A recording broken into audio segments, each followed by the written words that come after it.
not but trying to sustain a fellowship in spite of all the obstacles that we've had. And as most of you know, they certainly have been numerous. This is from Dorothy Day. The title is Commitment. People say, what is the sense of our small effort? They cannot see that we must lay one brick at a time, take one step at a time. A pebble cast into a pond causes ripples that spread in all directions.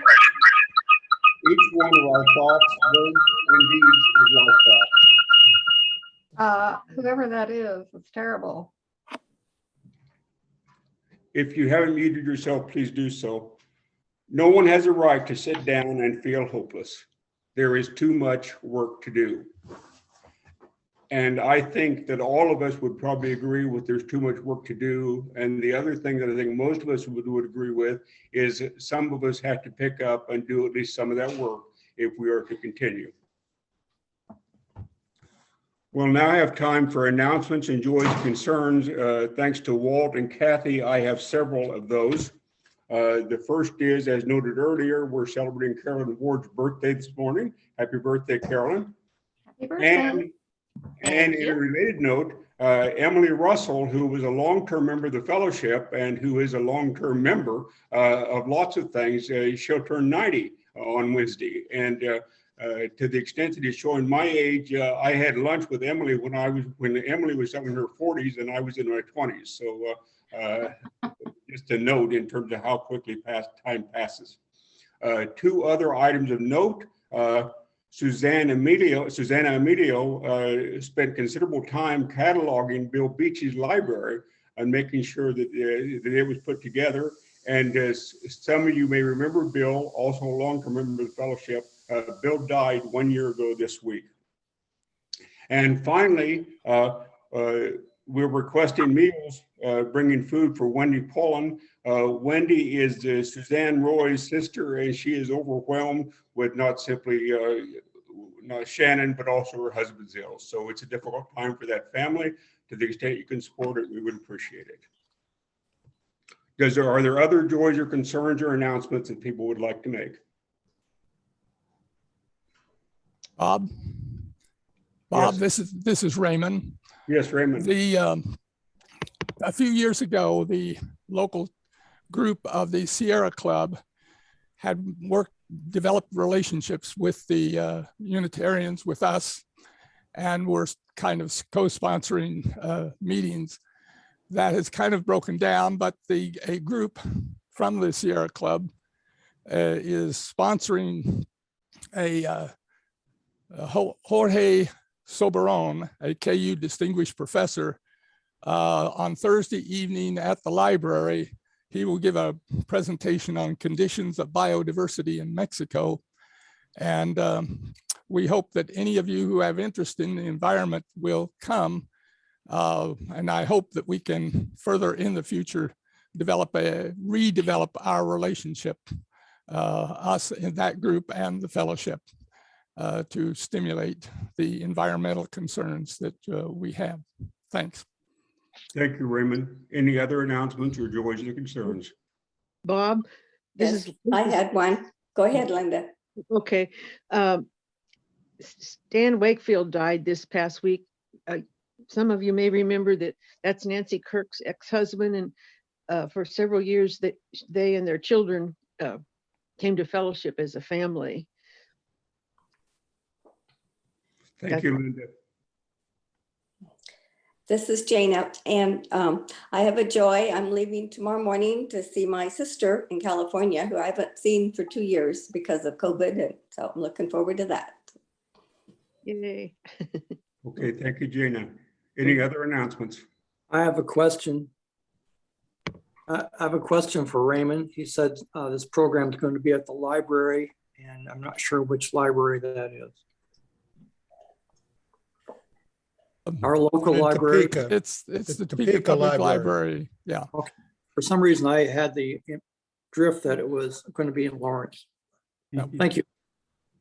Carolyn's up. Thanks. Susanna had wanted me to share with the fellowship that her family member is in the throes of a mental health emergency, and she is needing thoughts and good energy to make wise decisions. Thank you. Okay, anyone else? All right, we'll now have a chalice lighting by Valerie Khan, who is our president. Valerie? Hello, Valerie Khan, current president of the UUFT board, and I have this reading. We light the chalice today in honor of presidents past, in appreciation for their service as our country's leaders, and for our current President Biden, in hopes that the decisions he makes will further the causes of peace and justice here in our country and throughout the world. David, could we have the first slide, please?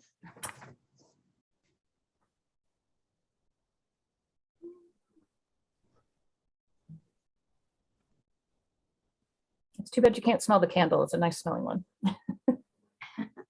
Not that one. George Washington. Okay. Now we'll have a reading on President's Day by Rob Cook.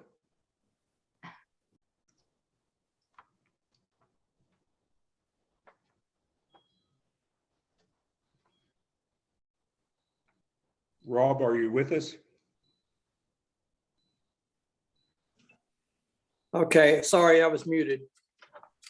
I'll start over. President's Day is a federal holiday celebrated on the third Monday in February. Originally established in 1885 in recognition of President George Washington, the holiday became popularly known as President's Day after it was moved as part of 1971's Uniform Monday Holiday Act, an attempt to create more three-day weekends for the nation's workers. While several states still have individual holidays honoring the birthdays of Washington, Abraham Lincoln, and other figures, President's Day is now popularly viewed as a day to celebrate all U.S. presidents, past and present.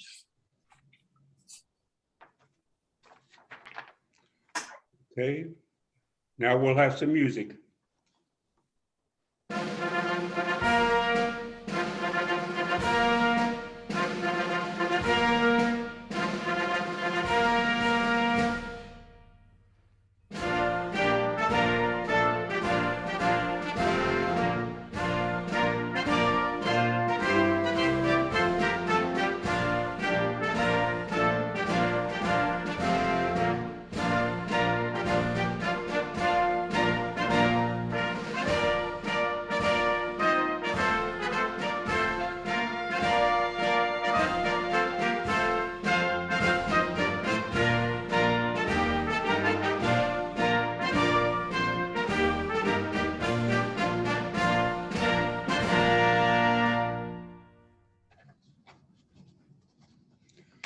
Okay, in keeping with the music, Trisha Wagner will now do a reading. Hail to the Chief is the personal anthem of the President of the United States. It was adapted by James Sanderson from a Scottish Gaelic melody. It originated in the 19th century, and the song is in the public domain due to its age. The song's playing accompanies the appearance of the President in many public events and is also played at inauguration ceremonies. When played for the President, it is preceded by 4 ruffles and flourishes. For major official occasions, the United States Marine Band and other military ensembles are generally the performers. The directives of the United States Department of Defense have, since 1954, been the main basis for according its official status. The song is also played during former president's state funeral after the casket is removed from the hearse.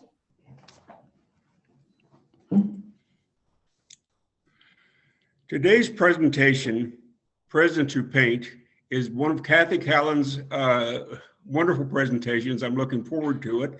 And Cathy has been presenting programs here for most of the last 40 years. So she's both a familiar face and a familiar voice. So Cathy, it's all yours. Thank you. This program is going to be mostly about art, and we'll have lots of slides, but I'm going to do this kind of introduction here. Presidents Who Paint. This morning's program is presented on behalf of Team 3, whose third Sunday UUFT responsibilities have included providing members with programs that uplift the spirit through art, music, and literature. Because tomorrow is a holiday celebrating President's Day, it seemed natural to combine art with that holiday, resulting in Presidents Who Paint.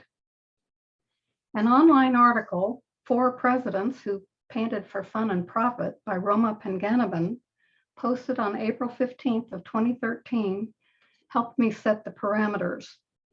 I will talk about the 4 presidents that she discussed in her article: Ulysses S. Grant, Dwight David Eisenhower, Jimmy Carter, and George W. Bush. In addition to her article, I was able to acquire books describing the paintings by Eisenhower, Carter, and Bush. There are no books dedicated to the paintings of Ulysses S. Grant, so for his work, I corresponded with and received information from Laura Shipsick, who is a reference librarian in the manuscript division of the Library of Congress. For each president, chronologically, I will give a brief description of his presidency, choosing at least one highlight that emphasizes Unitarian values, show examples of his paintings, and will then talk about when in his career that president painted, what art instruction, if any, that president had, what subjects each president preferred to paint, and how each president's art is viewed in terms of technique and skill. The first slide of Ulysses S. Grant. Ulysses S. Grant was an esteemed general for the Union during the Civil War. He was elected our 18th president, serving 2 terms from 1869 to 1877. He was considered an effective civil rights president, working with radical Republicans to protect African Americans during Reconstruction. He signed into law equal rights for Blacks to serve on juries and hold office in Washington, D.C.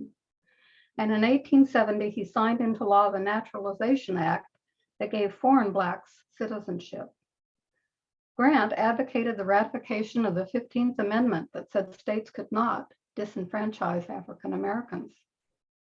The Union was completely restored under Grant, and under Grant, for the first time in American history, Black American males served in the United States Congress. Next slide, please.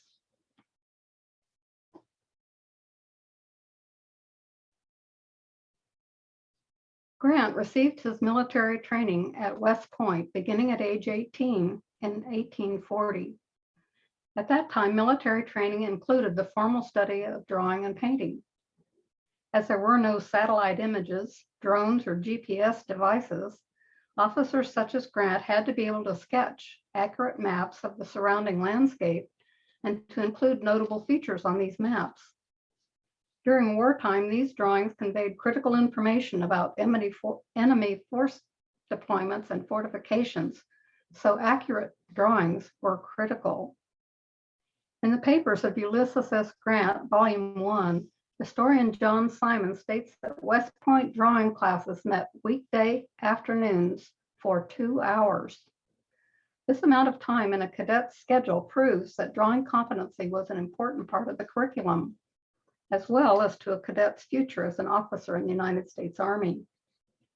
Cadet Grant studied drawing during his sophomore and junior years. Some of this formal training included copying famous works by others. Next slide, please. This is one that he copied. The original was by Coke Smith called Indians Bartering, and this is Grant's copy of that painting. Other classes focused on drawing natural elements such as mountains, rivers, lakes, and forests, as well as cultural elements such as Native American villages and old roads. Grant was fortunate to have Robert Walter Weir as his drawing instructor at West Point. Weir was an internationally respected artist, best known for his painting, Embarkation of Pilgrims, which is now displayed in the U.S. Capitol Rotunda. And we'll get to see a picture of that painting. Next slide, please.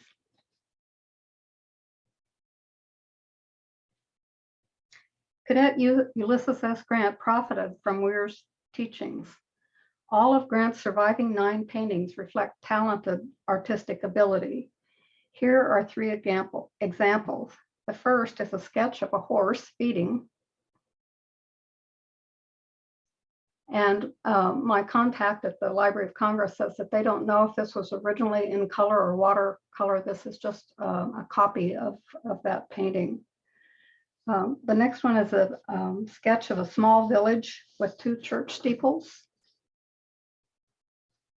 And finally, there is this lovely landscape.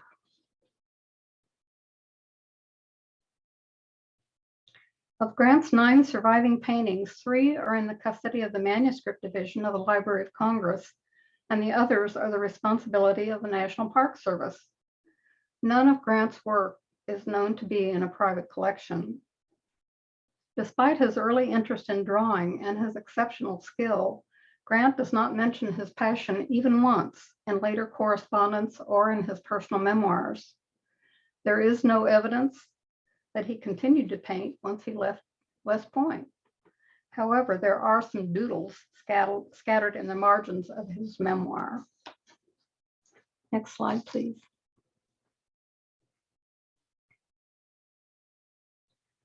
Dwight David Eisenhower was born in Denison, Texas in 1890 and raised in Abilene, Kansas. He rose to world prominence through his leadership of the Allied forces during World War II. As a 5-star general, he became Supreme Commander of the Allied Expeditionary Force, directing the D-Day invasion of Normandy and the subsequent military campaign, which was one of the most complex operations in history. That campaign culminated in victory over Nazism. Following the war, Eisenhower became president of Columbia University in New York, a post he held until he was elected as America's 34th president in 1952. He was easily reelected as the nation's chief executive in 1956. During his presidency, the United States brokered the truce that ended the Korean War, sent troops to Little Rock, Arkansas to enforce the desegregation of its public schools, launched the first U.S. space satellite, and created the National Aeronautics and Space Administration, NASA. Eisenhower's foray into painting began while he was president of Columbia University. One day during this time, he was observing the artist Thomas Stevens paint a portrait of his wife, Mamie Eisenhower. Because Eisenhower exhibited curiosity about the process, Stevens sent Eisenhower a complete painting kit. Although he was not convinced that he had the innate skill necessary to be an artist, he took up painting as a serious hobby, in part to help him reduce stress. He devoted serious attention to improving his skills and sometimes spent hours experimenting to get the right color. Although Eisenhower's artistic streak didn't begin until his later years, over the course of his life, he produced at least 250 known paintings, many of them technically unskilled, but demonstrating significant, sincere effort. He claimed to have had more time to paint as president than as a private citizen because his time was better scheduled.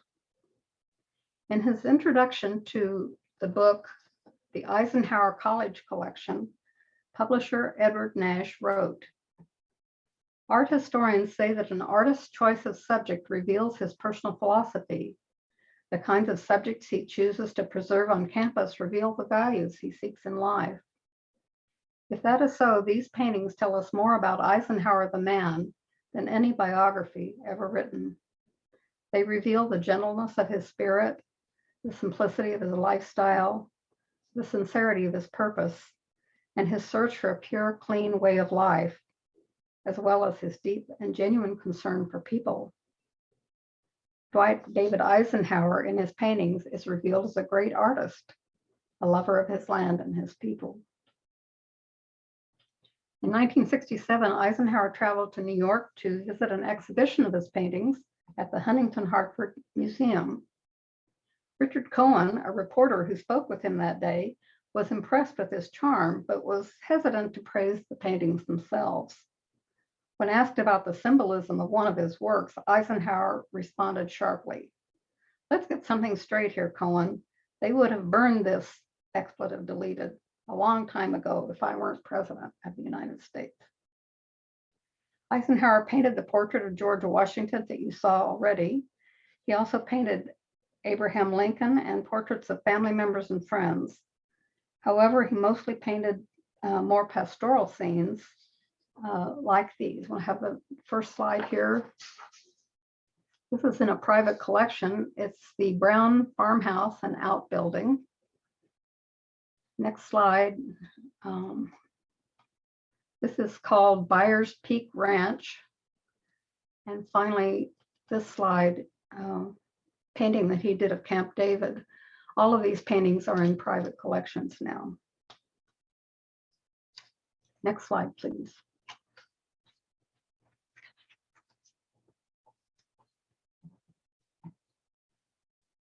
James Earl Carter was born in Plains, Georgia in 1924. He was elected governor of that state in 1970, and during his term in office, he earned a reputation as a progressive, racially moderate Southern governor. Civil rights were a high priority for Carter, the most significant of his actions being the expansion of Black state employees and the additions of portraits of Martin Luther King Jr. and two other prominent Black Georgians in the Capitol building. These acts were protested by the Ku Klux Klan. In 1976, Jimmy Carter was elected as our 39th president. He served a single term in that capacity.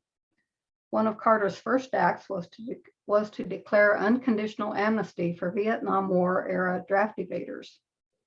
One of his biggest challenges came in November of 1979, when 52 United States diplomats and citizens were held hostage after a group of militarized Iranian college students took over the U.S. Embassy in Tehran and seized these hostages. A diplomatic standoff ensued. The hostages were held for 444 days. His handling of the situation cost Jimmy Carter the 1980 election, with the hostages released on the very day of Ronald Reagan's inauguration, January 20th, 1981. Carter has written over 300 books, ranging from political memoirs to poetry, while continuing to actively comment on ongoing American and global affairs. In 2018, Carter became the longest living U.S. president at the age of 94 years and 172 days. This surpassed the mark established by George H.W. Bush. He has since added 4 more years and will be 98 in April. Next slide, please. After leaving office, Jimmy and Rosalind co-founded the Carter Center with Emory University. This is one of his paintings of the Carter Center. The center was and is a nonprofit, nonpartisan center dedicated to promoting democracy, human rights, and conflict resolution throughout the world. In 2002, Carter received the Nobel Peace Prize because of that work. He is the only U.S. president to have received the honor after leaving office. Carter's book, The Paintings of Jimmy Carter, details his development as an artist. He credits his high school English teacher for inspiring students to pay attention to the fine arts. In her classes, students listened to operas, concertos, and symphonies, and studied some of the finer landscapes and portraits. Throughout his career in the Navy, as governor of Georgia and as president, he dabbled with painting. He acquired books about artists he admired and became a self-taught artist by reading books on how to paint. Next slide, please.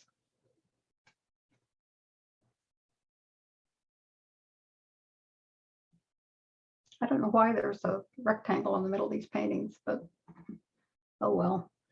When Carter left the White House, the staff gave him all the tools he would need to furnish a wood shop in his garage. Then in the early 1980s, he and Rosalind took a cruise to Jamaica. While on board, they both took a painting class.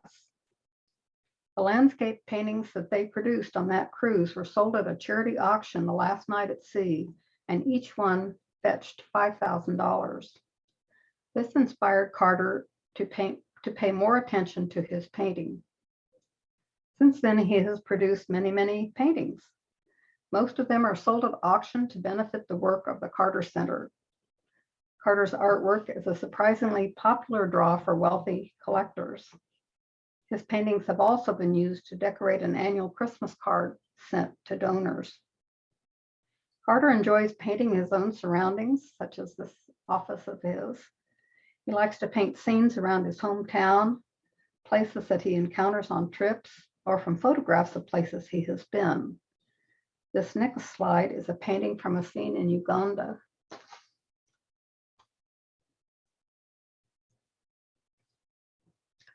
And the final Carter slide, this is a painting of Rosalind trout fishing. In 2012, a Jimmy Carter original painting sold at auction for $250,000. Next slide, please.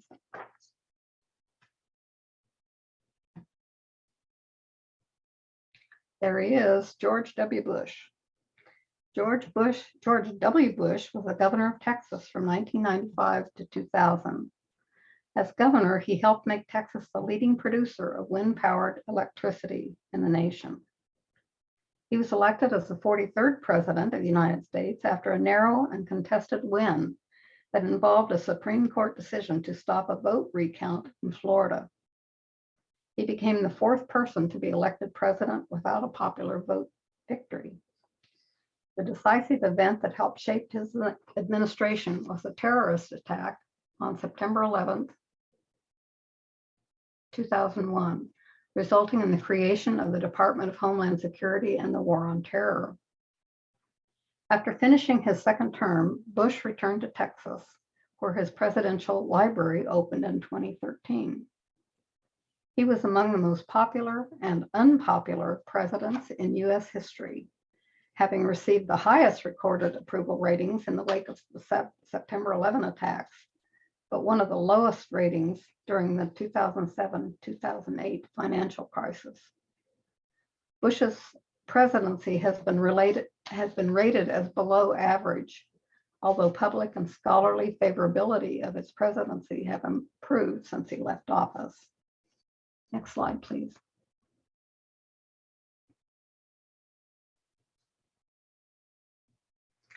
George W. Bush has produced a considerable portfolio of amateur animal paintings. Perhaps his best-known work is this painting of the family dog, Barney. It was published alongside an obituary for the late Scottish Terrier in 2013. According to Bonnie Floyd, a Georgia artist who spent a month working to teach the former president how to paint, he has painted over 50 dogs. George W.'s subjects eventually expanded into painting cats, landscapes, churches, fruit, and, courageously, nude self-portraits. I don't have any copies of that, I'm sorry to say. Stepping away from these subjects, Bush began painting portraits of people he admired, resulting in the publication of 2 books. Next slide, please.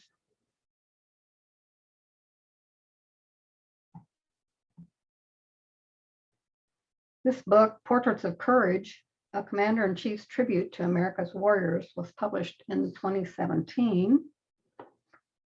Next slide, please.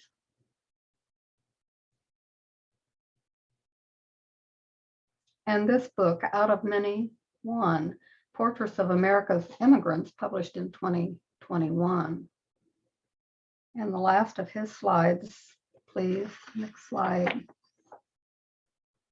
This is Bush's portrait of Henry Kissinger, and it is in his second book.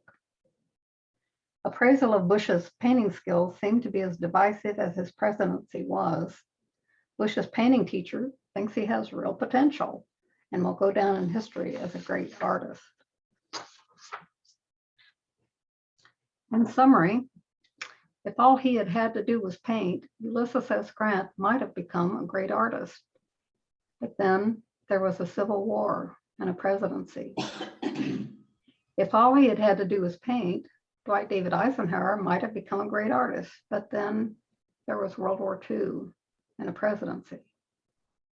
If all he had had to do was paint, Jimmy Carter might have become a great artist. But then there was a presidency and the Iranian hostage crisis. If all he had had to do was paint, George W. Bush might have become a great artist. But then there was a presidency and September 11th. Presidencies are rife with tension and impossible situations. Maybe the point here isn't that the paintings of these 4 presidents were or are considered great, but that because of or in spite of the difficulties presented to them, these men were able to choose painting, work at acquiring the necessary skills, use the activity to relieve stress, and enjoy what they made. After all, they could have just played golf. Bob, would you like to start us on a discussion? I don't see I show myself as off mute. Can you hear me? Yes. Okay, thanks. First of all, Cathy, I'd like to say thank you for an exceptional program. Every time I hear one of your programs and see one of your programs, I leave it with a lot more information than I had going into it. And we have, thanks to good planning, we have plenty of time for talkback, so I hope you'll take advantage of that. The observation that I'd like to make before we start is a pretty simple one. I, for one, cannot separate the art from the person. And so even if George Bush was a good painter, which I don't think he is, I don't think I'll ever reach the point of finding anything about him to admire, let alone his art. And with that note, I had to search to find one thing, and I think the wind power was his one Unitarian value that I promoted. So. Okay. Thank you, Cathy. Okay, if you want to talk, David's going to help me identify people and make sure you're off mute. So it's now open. Well, Cathy, I thought that was a wonderful program and very well presented. And I know why you used to work with audio reader. You have such a nice, pleasant voice and style and pace. So yeah, this is very, very interesting. I've never thought of these individuals as being artists. And I think we can all judge for ourselves who were the best and who were the worst.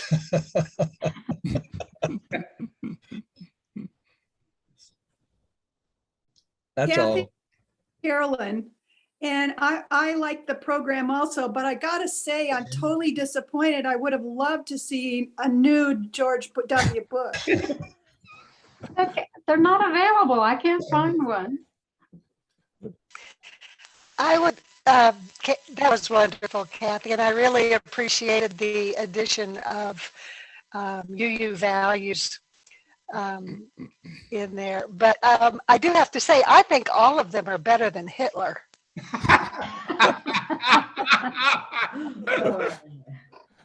Well, this was about United States presidents. So, Cathy, this is Raymond. A great program. Just a little comment about Grant. Grant had the reputation almost of George W. for a considerable period of time when Reconstruction was viewed from a totally different point of view. And you really emphasized that support that he had for civil rights. And that's all come out in large part because of a new biography by Ron Chernow. So I encourage any of you. The other great thing about Grant, he was a great writer. His memoirs are viewed as a great literature. And Eisenhower also was a great writer. So something with the two of them had in common. So thank you, great program. I want to say thank you for introducing me to the art of Ulysses S. Grant. Of all the ones you showed, I would. He's the only one who I'd like to put on a wall in our home. The rest of them range from very poor to mediocre, but in my humble opinion. Other comments? This is Linda. I think I'm unmuted. You're fine. You talked about the money that Jimmy Carter's paintings brought in, and you said that one of the presidents, I wish I could remember which one, had some in the like in a library in Washington DC, but I was wondering if anybody, what's the value of George Bush's paintings, if anybody's, if they're on display anywhere, or if the Capitol is interested in having them. I think his books or his paintings are on display in the books that he wrote, and he found somebody who would publish them for him. I don't know that I would necessarily go to an exhibit other than that. I do have both of his books, should anyone want to borrow them. I have both of them. I also have Jimmy Carter's, and I disagree with Bob. I think Jimmy Carter is a great artist. I also have Eisenhower's book, which is really quite beautiful. And I have to say that I wanted to have more than just the online article I found, so I acquired all these books. But I think this one was $3, and so it costs more to get it here than it did to purchase the actual book. So anyway, if anybody's interested in either looking at these books or even having them, they're here. Dynamite. I don't know what Bush's paintings would be worth. I don't know if you would pay anything even for his book. I think I paid, a couple of dollars for each one of his books. So that tells you something. And wonderful, imaginative, beautiful program. Thank you. Your creativity always amazes me. Thank you. Thanks. I would like to state my opinion that even bad art is art. And that to me, the most important thing is that someone is expressing themselves. Agreed. Well, there is another part to this program, and I guess we could move on to that unless there are some other comments. I have Well, one comment. Go ahead, Lou. okay. I am attending an Osher course, which is through KU. It's for old people.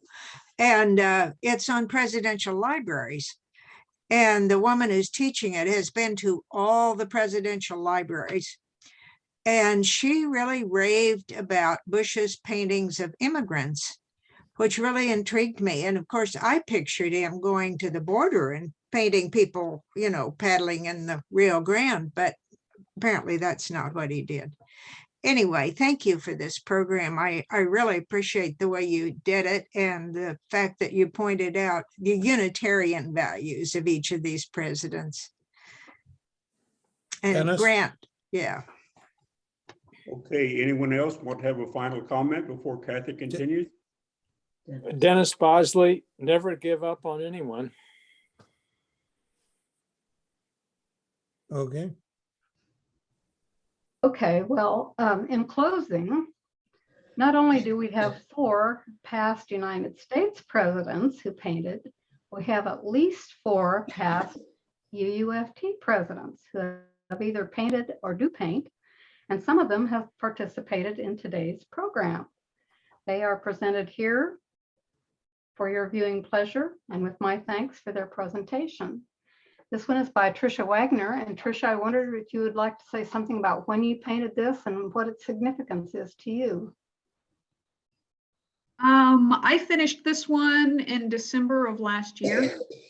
I really love, I actually do quite a few pieces that are cacti or succulents. So I guess I just find them beautiful, and cacti, especially blooming cactus, there's nothing more interesting in the contrast between the needles of the cactus and the beautiful blooms they produce. All right. I agree. Thank you. The next slide is by past President Bob Mcdonald. Bob, would you like to say something about this? I will say that I painted it when I was taking art classes in the 1960s. This painting is one of 3 that were all painted in 1969. One of those 3 somehow in a move got destroyed or disappeared. I still have the remaining 2. This is one of those, both hanging in our home. And when I married Richie, she insisted that essentially we put up the paintings, which I did. I'm still reasonably satisfied with them. I don't think they were intended to make any sort of artistic statement other than how do form and colors work. But it was sort of fun taking a picture and sending it to Cathy, and now seeing it there. One of the things that Cathy and I talked about is lots of Unitarian Universalists are interested in art. Some are interested in painting. There's all sorts of other ways, I think, of being artistic.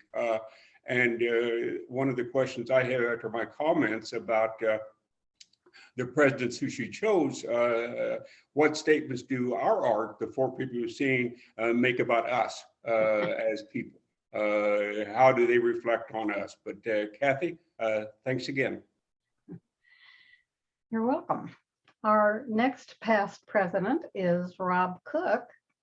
This is one of his creations, and Rob entertains us with many of his paintings that brighten our day, and perhaps you'd like to say something about his artwork.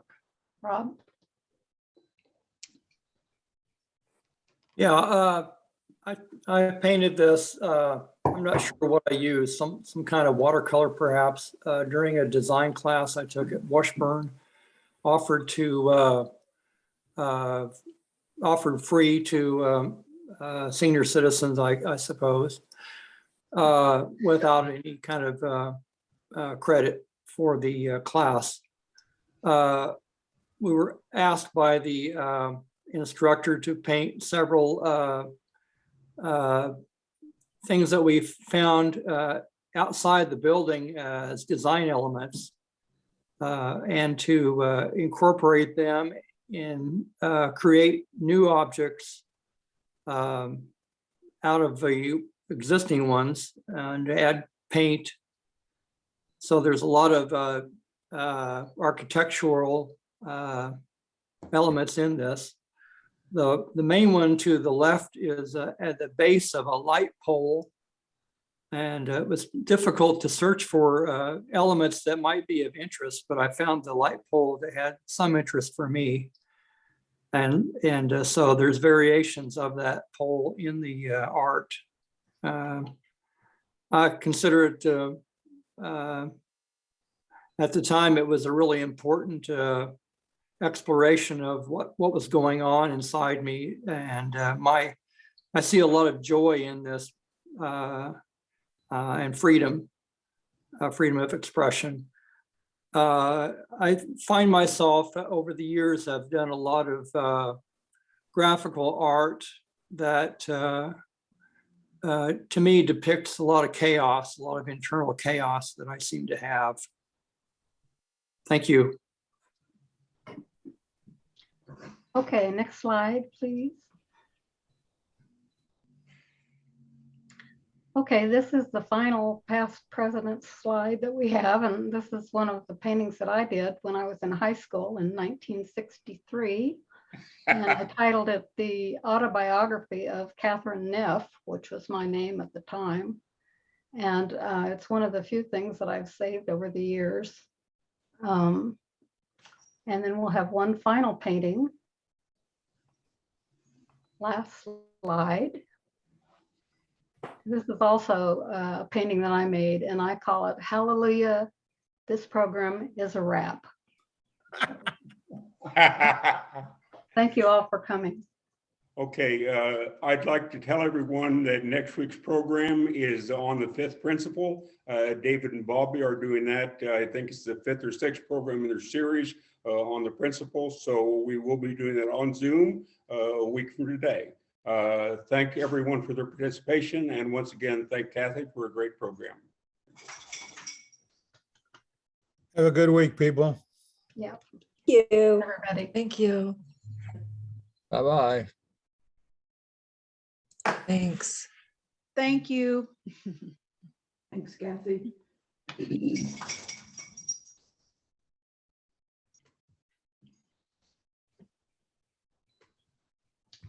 Bye, Kath. Bye, guys. Here we go.